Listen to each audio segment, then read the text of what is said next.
টি-20 বিশ্বকাপে শ্বাসরুদ্ধকর এক লড়াই হলো। সুপার ওভারে পাকিস্তানকে চমকে দিয়ে জয় নিশ্চিত করল যুক্তরাষ্ট্র। বৃহস্পতিবার রাতে গ্রুপ ডির ম্যাচে ডালাসের গ্র্যান্ড প্যারি স্টেডিয়ামে মুখোমুখি হয় বিশ্বকাপের সহ আয়োজক যুক্তরাষ্ট্র ও গত আসরের রানার্স আপ পাকিস্তান, যেখানে টস হেরে প্রথমে ব্যাট করতে নামে পাকিস্তান দল।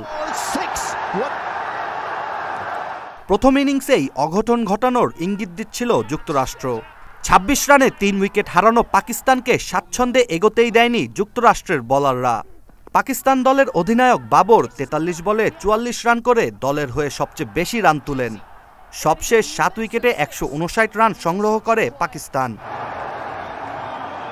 এদিকে ১৫৯ রানের লক্ষ্য তাড়া করতে নামা যুক্তরাষ্ট্র শুরু থেকেই ছিল আত্মবিশ্বাসী। আফ্রিদি, আমিরের মতো বিশ্ববিখ্যাত বোলিং লাইন আপ নিয়েও যেন যুক্তরাষ্ট্রকে দমাতে পারছিল না পাকিস্তান। যুক্তরাষ্ট্রের অধিনায়ক ৩৮ বলে তুলে ফেলেন দুর্দান্ত এক হাফ সেঞ্চুরি। তবে সবশেষ যুক্তরাষ্ট্র ২০ ওভারে ৩ উইকেট হারিয়ে ১৫৯ রানে গিয়েই ঠেকে এবং ম্যাচ চলে যায় সুপার ওভারে। সুপার ওভারে আমিরের বলে ১৮ রান তুলে যুক্তরাষ্ট্র। পরে পাওয়ার হিটিংয়ের দক্ষতা বিবেচনা করে যুক্তরাষ্ট্রের দেয়া ১৮ রান তাড়া করতে পাকিস্তান ব্যাটিংয়ে পাঠায় ইফতেখার আহমেদ ও ফখর জামানকে, যেখানে ১৩ রানেই লুটিয়ে পড়ে পাকিস্তানের এই দুই ব্যাটসম্যান। আর এভাবেই সবশেষ টি-২০ বিশ্বকাপের ফাইনালিস্ট পাকিস্তানকে শ্বাসরুদ্ধকর লড়াইয়ে হারিয়ে যুক্তরাষ্ট্র নিজেদের মাঠে তৈরি করে অনন্য এক জয়ের ইতিহাস।